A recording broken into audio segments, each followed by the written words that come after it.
அல்ஹம்துலில்லாஹ். அல்லாஹ்வின் மாபெரும் கிருபையால் அல்லாஹ் தஆலா எங்களை முஸ்லிமாக படைத்தது மட்டுமல்லாமல் நல்ல நல்ல அமல்களை செய்யக்கூடிய ஆரோக்கியத்தையும் செல்வத்தையும் கொடுத்திருக்கின்றான். அதன் அடிப்படையில் இப்பொழுது நம்ம என்ன பார்க்க போறோம் என்று சொன்னால், ஹஜ்ஜுடைய சிறப்பு.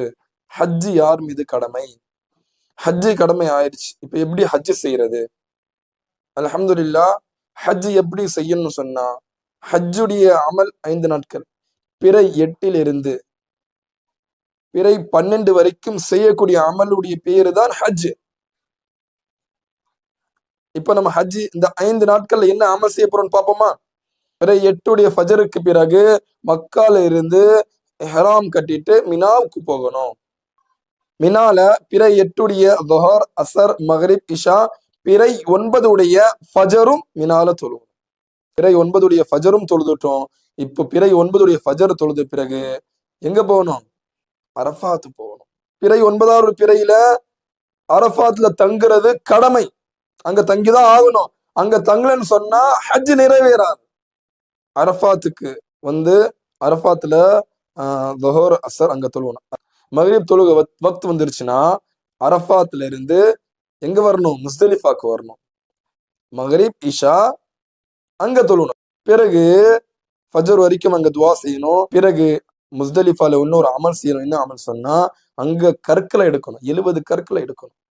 70 கற்கள், அது இன்னும் அதிகமா 75 அந்த மாதிரி கொஞ்சம் அதிகமா எடுத்துக்கணும். ஆனா எங்களுக்கு தேவைப்படுறது 70 கற்கள் எடுத்துக்கணும். எடுத்துக்கிட்டு மினாவுக்கு வரணும். எப்போ வருவீங்க? பிறை 10 ஃபஜருக்கு பிறகு மினாவுக்கு வருவீங்க. துஹருடைய நேரம் வந்ததுல இருந்து நீங்க என்ன பண்ணணும்? பெரிய ஷைத்தானுக்கு 7 கல்லை அடித்து விட்டு நீங்க என்ன பண்ணணும்? குர்பானி கொடுக்கணும். நீங்க குர்பானி கொடுக்கணும். இல்லது நீங்க குரூப்போட போயிருந்தால் உங்களுக்கு அங்க பொறுப்புதாரி சொல்லுவாங்க, குர்பானி கொடுத்துட்டாங்க. அந்த குர்பானி கொடுத்த பிறகு என்ன பண்ணணும்? மொட்டை அடிக்கணும் அல்லது முடிய வெட்டணும். இப்ப நீங்க என்ன பண்ண, நேரா மக்காவுக்கு போனோம். அங்க போய் தவாஃபே ஜியாரத் செய்யணும். தவாஃபே ஜியாரத் செஞ்சுட்டு சாயி செஞ்சுட்டு மீண்டும் நீங்க மினாவுக்கு வந்துடணும். 10வது பிறை 10க்கே நீங்க மினாவுக்கு வந்துடலாம். அல்லது பிறை 11 ஃபஜருக்கு பிறகு மினாவுக்கு வந்துடணும். மினாவுக்கு வந்து ஜவால், அதாவது சூரியன் உச்சிலிருந்து கீழே இறங்குற வரை, கீழே இறங்குது இல்ல, லொஹருடைய நேரம், அதாவது லொஹருடைய நேரம் வந்த பிறகு ஆரம்பித்த பிறகு நீங்க ஷைத்தானுடைய ஒருவருக்கும் ஒருவர் கல் அடிக்கணும். சின்ன ஷைத்தானுக்கு, நடு ஷைத்தானுக்கு, பெரிய ஷைத்தானுக்கு 7 7 7. பிறை 11 அமலை இதுதான். பிறை 12 அமல் என்ன?